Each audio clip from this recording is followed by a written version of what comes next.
abrir a Bíblia, a Palavra de Deus, em Lucas 19, se os irmãos podem abrir e dividir ou compartilhar com a pessoa do seu lado, se acaso a pessoa do seu lado não tiver com a Bíblia em mãos. Hoje não vou ter os versículos aqui projetados, tá, irmãos? Mas se você puder compartilhar com quem está próximo, isso vai ajudar. Se você não tem como acompanhar lendo, né? Então eu vou fazer a leitura, tá bom? Lucas 19, nós vamos ler dos versículos 1 até o 10.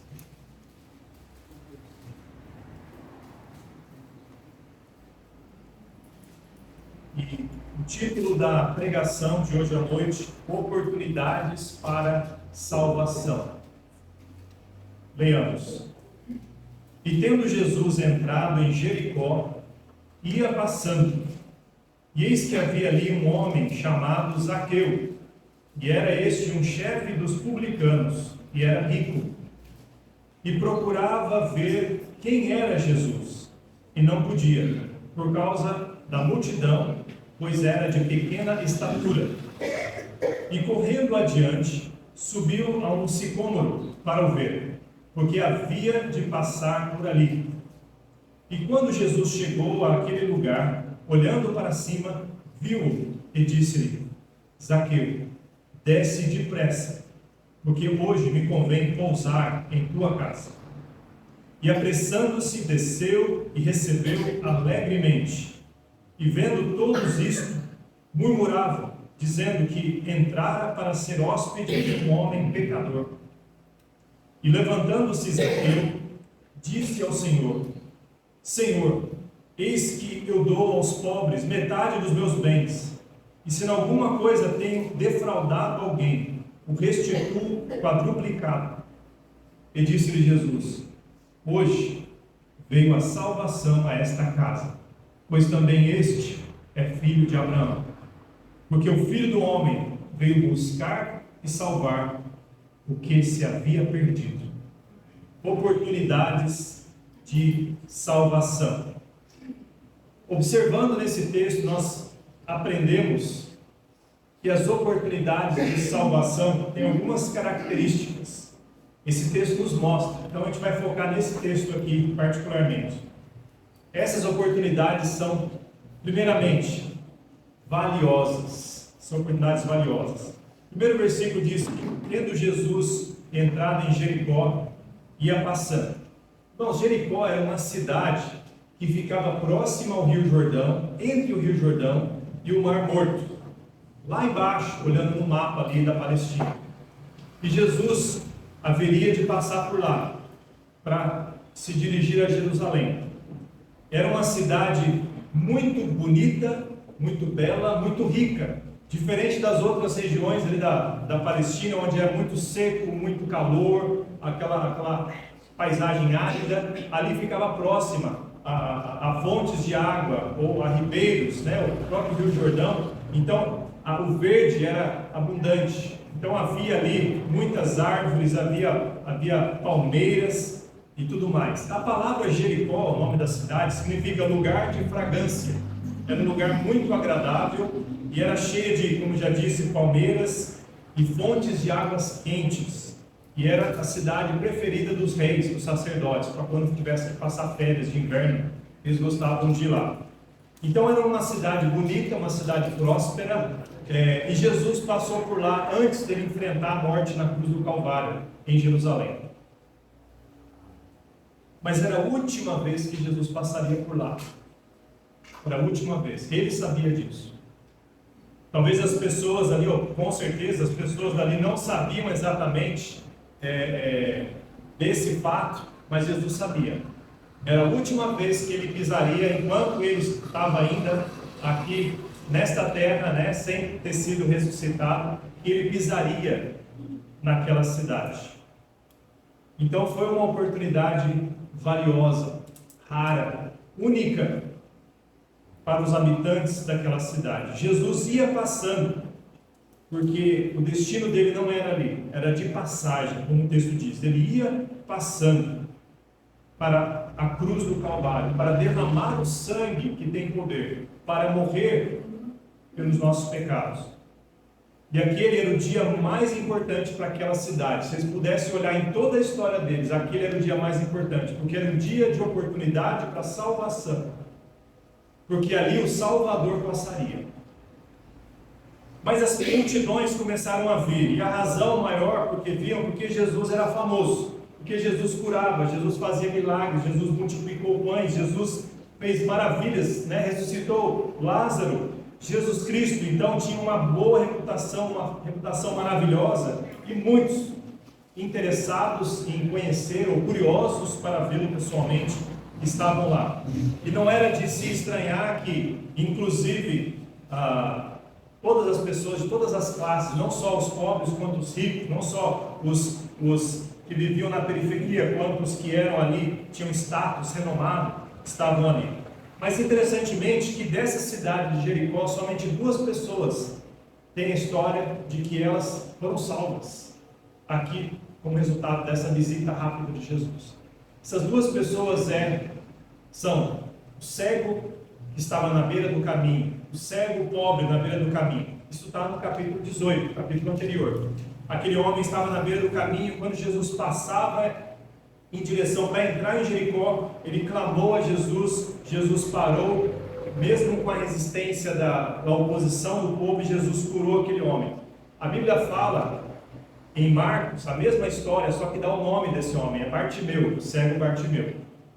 Então Jesus Cristo, além de curar, salvou aquele homem. E agora na cidade, lá de Jericó, Jesus vai ter um encontro salvador com Zaqueu.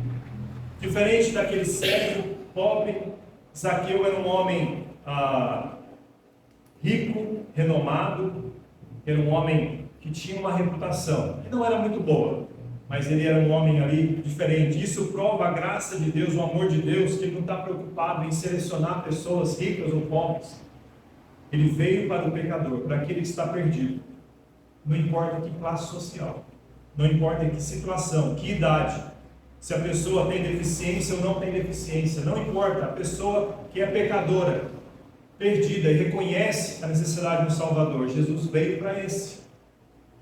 Ele não desvia seu caminho desse. E Jesus Cristo, então, tem um encontro marcado nessa oportunidade maravilhosa de salvação. Agora, olhando o texto, os irmãos observem que a oportunidade de salvação, ela não é um momento sem problemas. A gente pensa, a gente pede para Deus alguma coisa e às vezes as coisas vêm e vêm cheio de espinhos, cheio de dificuldade. A gente fala, puxa, eu acho que Deus não quer isso aí. Será? Deus não promete, irmãos, que nossa vida vai ser sem problemas, em nenhum lugar. Pelo contrário, Ele fala que no mundo tereis aflições. Isso Ele promete. Mas a gente se esquece disso. Mas olhando esse texto, a gente percebe que era a única ou última vez que Jesus visitaria aquela cidade. Era uma oportunidade singular para a salvação daquelas pessoas. E ali está então o homem Zaqueu. E ele vai ver um monte de obstáculos, irmãos, vários. A gente vai falar um por um aqui. Versículo 2. Eis que havia ali um homem chamado Zaqueu. Era este um chefe dos publicanos. Então Zaqueu, o nome Zaqueu significa puro, inocente. Eu acho que isso não tem a ver muito com a vida dele, antes de Cristo, pelo menos. Mas ele era, de acordo com esse texto, um chefe dos publicanos. Irmão, sabe o que é publicano? Publicano era um homem coletor de impostos. Quem é que gosta de alguém que chega na sua porta querendo dinheiro que o governo está cobrando? Quem que gosta? Quem quer? Me dá o endereço que eu mando lá. Ninguém, irmãos, nem agora e nem antes. Os cobradores de impostos tinham uma péssima reputação. Pior ainda, sabe por quê? Ali, porque os romanos, que eram os que dominavam, o Império Romano, e Israel, que estava sob o Império Romano, os romanos terceirizavam essa função de colher impostos para os próprios judeus. Só que esse emprego, quem era selecionado ou quem decidia trabalhar como coletor de impostos, era mal visto pelo seu próprio povo, porque ele era um traidor da pátria. Ele pegava dinheiro do seu próprio povo e dava para a nação que era pagã, uma nação que não temia Deus, uma nação que na verdade impunha, né, que era opressora. Então a reputação daquele homem era de um traidor da pátria. Você vem pegar o nosso dinheiro suado, o nosso salário aqui e vem repartir. E outra coisa, naquela época, irmãos, o cobrador de impostos, ele tinha práticas de extorsão. Era muito comum isso. Ou seja, ele não só pegava o imposto para dar o que era devido, mas ele também conseguia fazer algumas situações lá de pegar mais ainda. Isso é algo novo, ninguém sabe disso, né? Isso não acontece no Brasil. Mas ele então tinha muita riqueza como resultado da profissão dele e talvez das extorsões que ele cometia. Ele tinha então vantagem econômica indevida. Este homem, Zaqueu. Então, o primeiro obstáculo para Zaqueu ter um encontro de salvação com Jesus, que ele sabia que estava indo lá, era a própria profissão dele. Porque ali ninguém gostava dele. Ninguém gostava dele. Ele estava sozinho ali. Outro obstáculo era o fato de que ele era o quê? Rico. Mas isso é uma vantagem. Não. O obstáculo talvez seja mais interno do que externo. Porque é interessante que a própria palavra de Deus, ela reforça a ideia de que as pessoas ricas têm uma barreira a mais para se encontrar e seguir Jesus. Isso porque Jesus já fez isso, já teve outro encontro que nos mostra em Lucas 18, 24.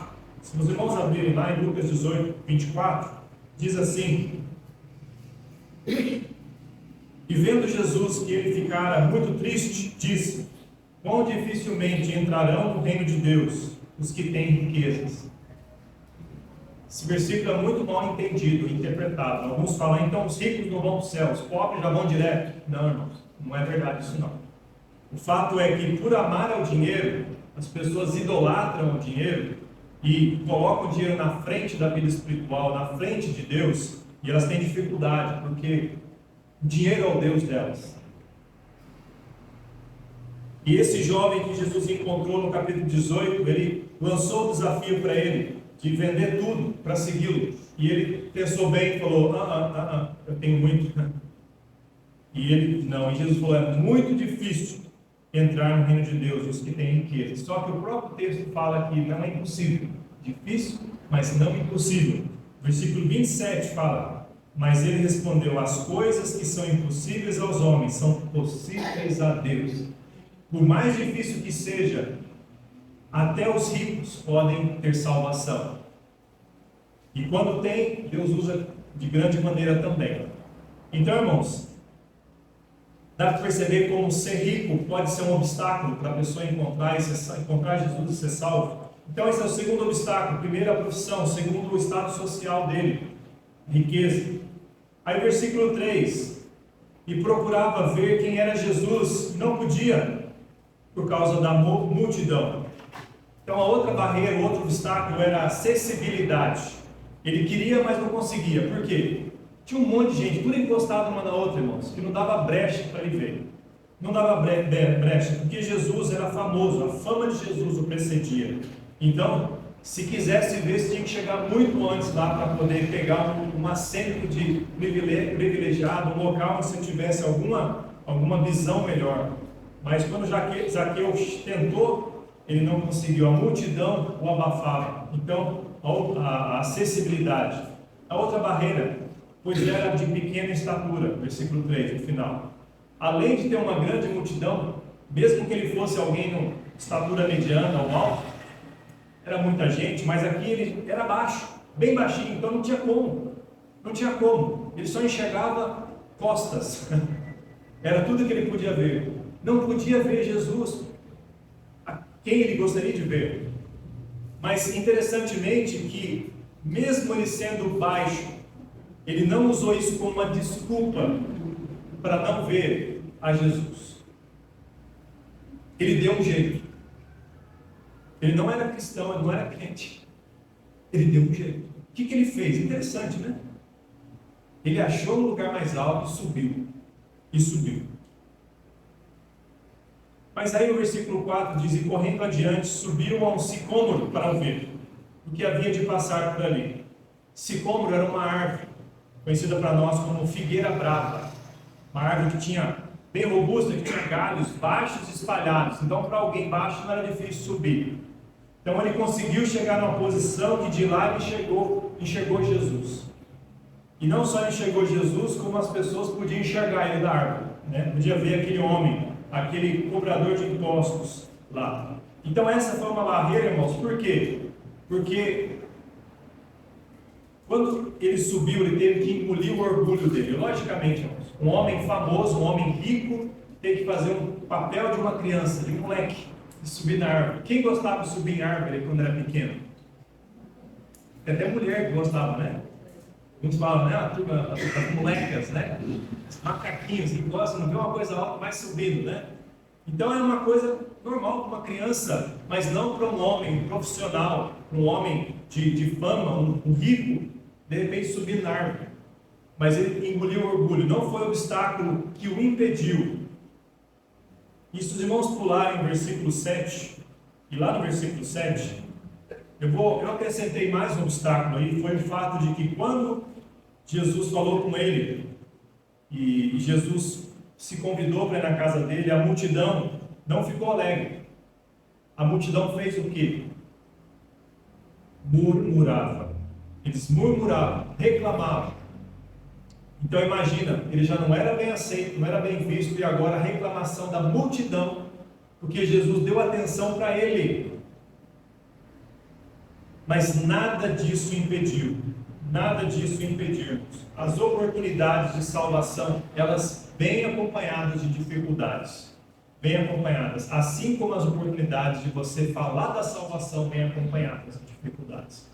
Muitas pessoas têm medo de falar de Jesus, de abrir o Evangelho, de falar de Deus e falar do Evangelho para alguém, com medo de ser mal entendido, da pessoa virar as costas para você, até zombar de você, ou deixar de ser seu amigo. Só que tudo isso vale a pena você pôr em risco para você pregar o Evangelho. Os obstáculos só reforçam, na verdade, de que a oportunidade tem que ser aproveitada, não importa o que. Então, a oportunidade de salvação, ela veio com obstáculos. A oportunidade de salvação aguardava uma resposta. Se os irmãos olham no versículo 5, diz: e quando Jesus chegou àquele lugar, olhando para cima, viu e disse-lhe: Zaqueu, desce depressa, porque hoje me convém pousar em tua casa. Interessante, irmãos, essa ordem que Jesus deu. Jesus não deu uma sugestão, Jesus não chegou lá e falou: Zaqueu, eu estou vendo que você está aí, você gostaria de descer para a gente poder conversar? Já que você está querendo falar comigo, desce aí, você se importa de a gente? Irmãos, Jesus chegou dando ordem. Jesus chegou para ele e falou: desce depressa, porque hoje me convém pousar na tua casa. Acho que ele ficou chocado, irmãos. Ele que era mal recebido, pessoas não gostavam dele, mas ele queria ver Jesus, ninguém deixava ele ver, era empecilho por todo lado, tanto obstáculo, subiu, de repente Jesus olha para ele e fala: desce depressa, eu vou na sua casa. Que honra, irmãos, que honra. Eu imagino talvez na cabeça daquele homem o senso de indignidade, mas eu não sou digno, eu não sou digno. Esse é o único lugar em todos os evangelhos onde Jesus se convida para ir num lugar. Interessante, né? Ele se convidou para se hospedar na casa de alguém. Geralmente, as pessoas eram constrangidas a ficarem ou a irem em tal lugar. No Velho Testamento era assim, pela hospitalidade judaica. A hospitalidade é uma qualidade muito enfatizada no povo de Israel. Então ensinava desde cedo você ser hospitaleira com as pessoas, porque um dia vocês foram estrangeiros. Então recebam bem as pessoas. Então era comum as pessoas constrangerem e falar: fica aqui, fica mais um pouquinho. Acho que o brasileiro herdou um pouquinho dessa ideia de hospitalidade. Fica aí, toma mais um cafezinho.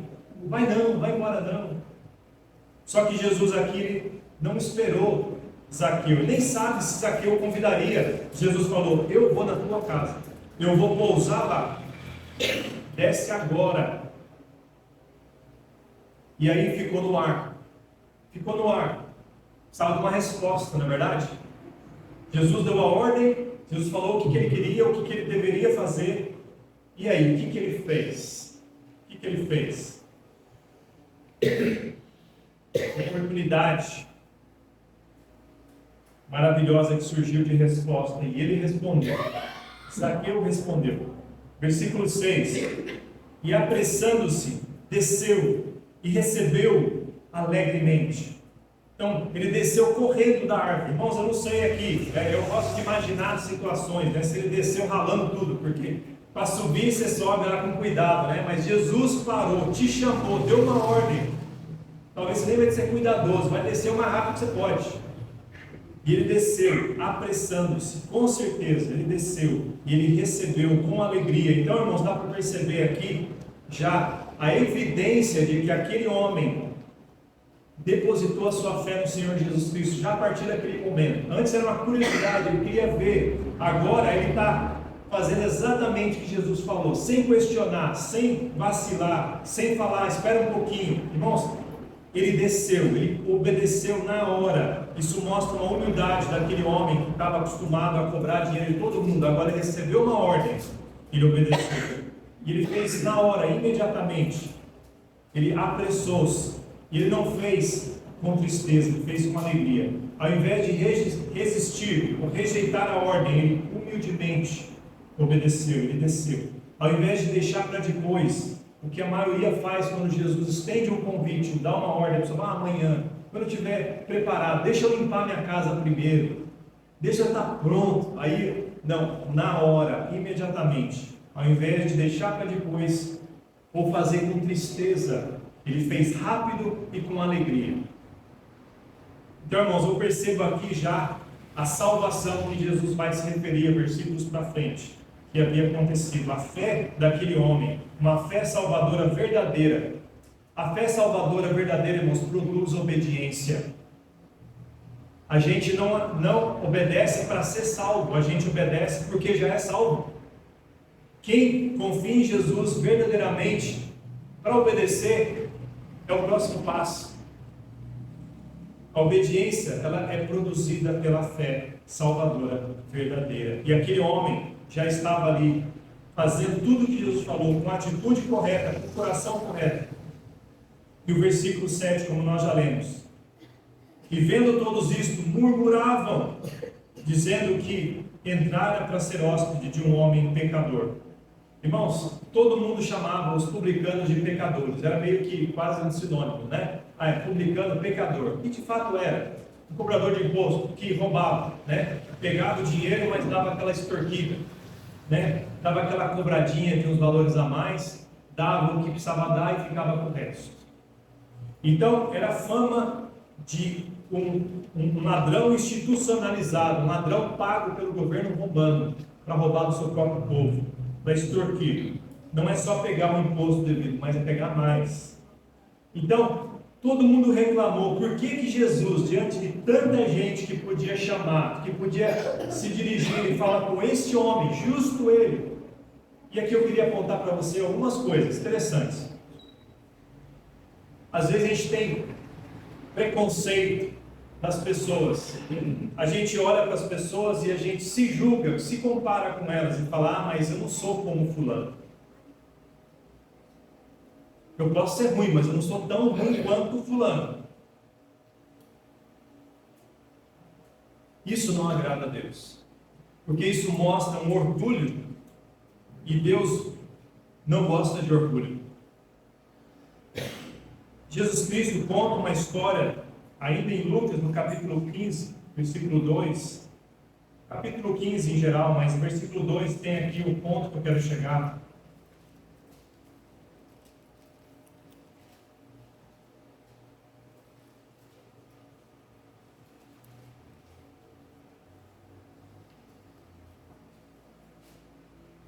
Os fariseus e os escribas murmuravam, dizendo: este recebe pecadores e come com eles. Então Jesus tinha esse hábito de verdade. de propósito, de ter comunhão ou de investir tempo com pecadores, pessoas que eram conhecidas por andar em pecado, por ter uma má reputação. Jesus, ele ia direto e conversava. Por quê, irmãos? Porque essas pessoas não tinham que esconder mais, não tinham uma máscara para colocar, não tinham que fingir mais. Elas estavam rasgadas. O coração, a consciência dela já estava sendo relembrada constantemente. Se não era por eles mesmos, era a sociedade ao redor. Então, não tinha orgulho para se manter. Então, elas estavam ali escancaradas. A vida delas era assim. E Jesus chegava para elas e conversava com elas. Oferecia a graça e o perdão para elas. Mas ninguém ao redor gostava disso. Os religiosos, bonitinhos, cheirosos, que faziam tudo certinho, ficavam com dor de cotovelo por causa desse tipo de atitude. Mas Deus não gosta desse tipo de resposta. Se os irmãos olharem em outros textos da palavra de Deus, os irmãos vão ver que vez após vez os religiosos reclamavam de Jesus quando ele fazia isso. Ele dava atenção a pessoas que estavam vivendo claramente em desobediência a Deus. Todos eles, não é um só. Os fariseus, os escribas, o povão mesmo do dia a dia, todos murmuravam, reclamavam de Jesus. Só que isso não mudou o pensamento de Jesus, isso não atrapalhou Zaqueu. Eles estavam focados, irmãos, porque aquela era a oportunidade de salvação, a oportunidade mais importante da vida de um ser humano. É quando Jesus olha para você e fala: desce, eu vou na tua casa. Isso não pode, ninguém pode te atrapalhar você de fato seguir em fé aquilo que Jesus está falando e seguir à risca o que Jesus está falando. Não importa o que os outros vão falar. Se você se preocupa com o povão para ser aceito pelas pessoas, você perderia essa oportunidade aqui. Mas se você está de fato se preocupando com Jesus, você está focado em Jesus, nada vai te atrapalhar. E é isso que aconteceu com Zaqueu. Aí, não somente o arrependimento, a fé verdadeira veio, mas o arrependimento verdadeiro. E aqui eu quero que os irmãos vejam como que o arrependimento desse homem é evidenciado. Versículo 8: assim que Jesus chegou na casa dele, diz a palavra de Deus, que ele logo de cara, versículo 8, levantou-se Zaqueu e disse ao Senhor: Senhor, eis que eu dou aos pobres metade dos meus bens, e se em alguma coisa tenho defraudado alguém, restituo quadruplicado. Jesus não falou nenhuma palavra para ele sobre isso. Aqui no texto não fala nada disso. Jesus não chegou lá cutucando a ferida e falando: eu sei quem você é, eu te conheço. Deus não fez, mas ele falou, ele levantou. Então, irmãos, aqui nós aprendemos que alguém que chega em fé, o coração dessa pessoa já está quebrantado. Não há como separar o arrependimento verdadeiro da fé verdadeira. Não tem como separar uma coisa da outra. Como o irmão Assis mencionou um dia, são as duas asas de um avião. Você tira uma, vê se voa. Então uma é parte da outra. Aquele homem, irmãos, ele confiou tanto em Jesus que ele não questionou. Ele fez na hora o que Jesus falou. Aquilo era o mais importante para ele. Ele engoliu o orgulho dele, ele desceu na hora e com alegria recebeu. E na mesma hora ele falou: olha aqui, ó, Jesus, eu vou dar para os pobres metade do que eu tenho. Ele era rico, irmãos, então ele pegou metade e falou: eu vou dar isso aqui para os pobres, eu vou procurar quem está precisando, eu vou dar para eles. E se eu defraudei, se eu roubei alguma coisa de alguém, que era bem provável que sim, eu vou restituir, não uma, não duas, não três, mas 4 vezes mais. Sabe o que é isso, irmãos? A lei mosaica, a lei do Velho Testamento, ela explicava como que deveria ser a restituição quando algo acontecia assim. Quando havia a perca de algum bem, quando você roubava alguma coisa, quando você danificava algo de alguém, tinha regras. A gente não vai ler por causa do tempo. Levítico 6 vai falar, Números capítulo 5 vai falar, Êxodo capítulo 22 vai falar. Basicamente, a pena era que você tinha que dar o mesmo valor que você pegou, né? Mais um quinto para restituir dinheiro adquirido por fraude. Então, se eu peguei emprestado aqui R$500, o Luiz, e eu sumi com o dinheiro. Pela lei mosaica, eu devia dar R$ 500, mais um quinto, que daria quanto? Mais R$ 100, né? Tinha que dar R$ 600. Isso pela lei mosaica. Só que Zaqueu, ele ia dar 4 vezes mais. A lei não falava isso, mas ele queria dar. E falava, por exemplo, se você pega um animal de alguém, roubou o animal e devolve o animal vivo, você tinha que restituir aquilo e pagar mais. Mas se você devolve o animal morto, aí sim, aliás, se você não devolve o animal, né? Vai devolver morto, eu acho que não é boa ideia devolver, né? Você tinha que dar 4 vezes mais, restituir aquilo. Interessante.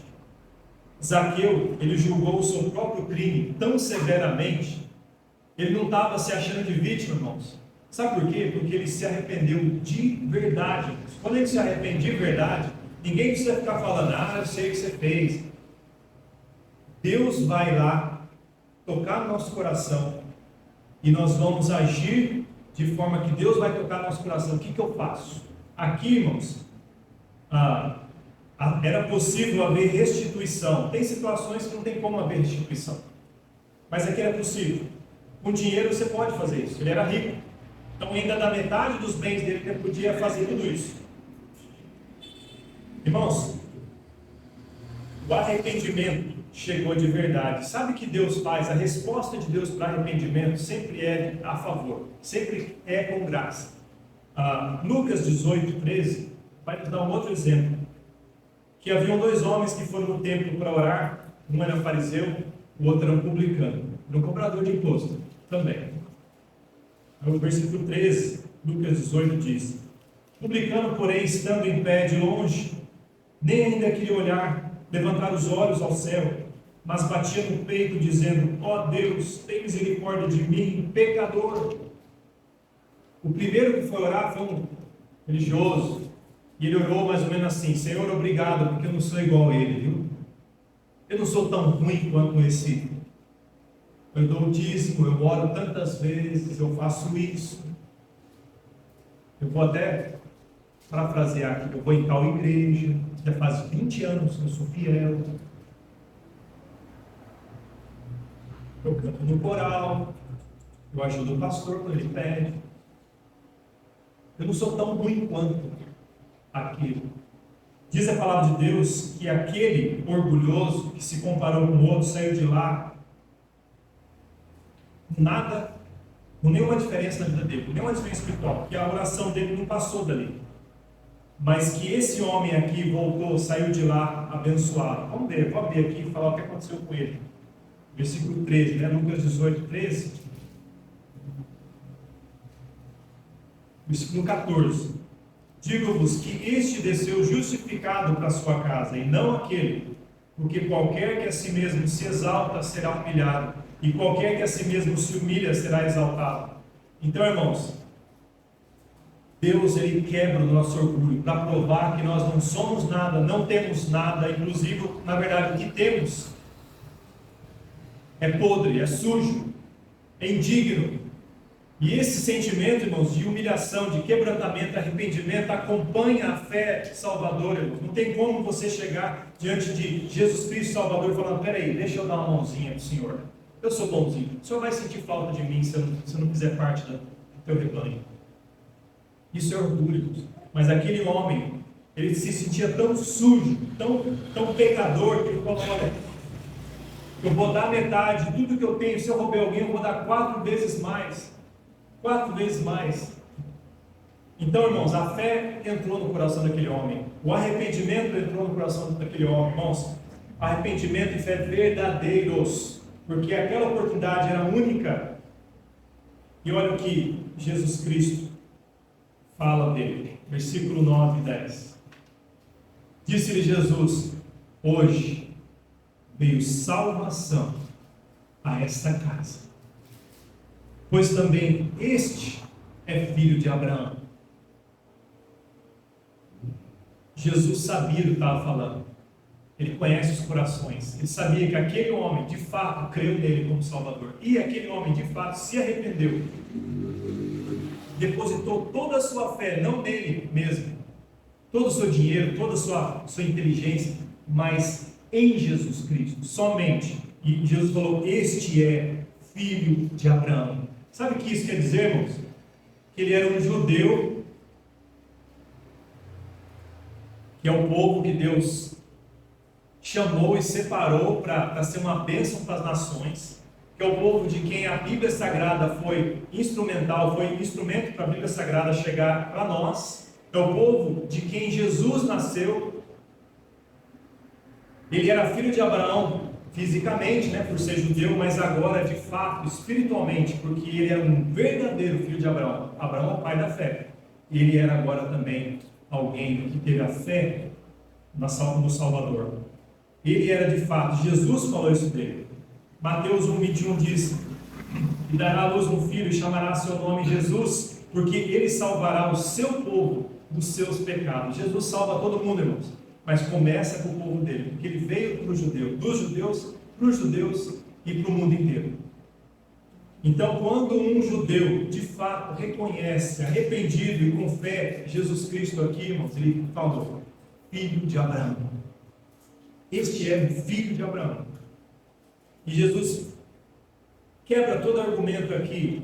Jesus cala a boca da multidão que estava preocupada, com inveja dele por se estender e ajudar aquele homem, porque Jesus disse, ele reforça a sua missão, versículo 10, porque o Filho do Homem veio buscar e salvar o que se havia perdido. Para isso que Jesus veio, irmãos. Então, se você acha que você precisa limpar a sua casa antes de receber Jesus, você não entendeu. Se você acha que amanhã você pode receber, você não entendeu. É agora. Jesus para você e olha para cima e fala: desce agora, eu vou na tua casa. Qual que é a sua resposta? Porque a oportunidade, irmãos, é valiosa, é rara. A oportunidade exige resposta de arrependimento e fé.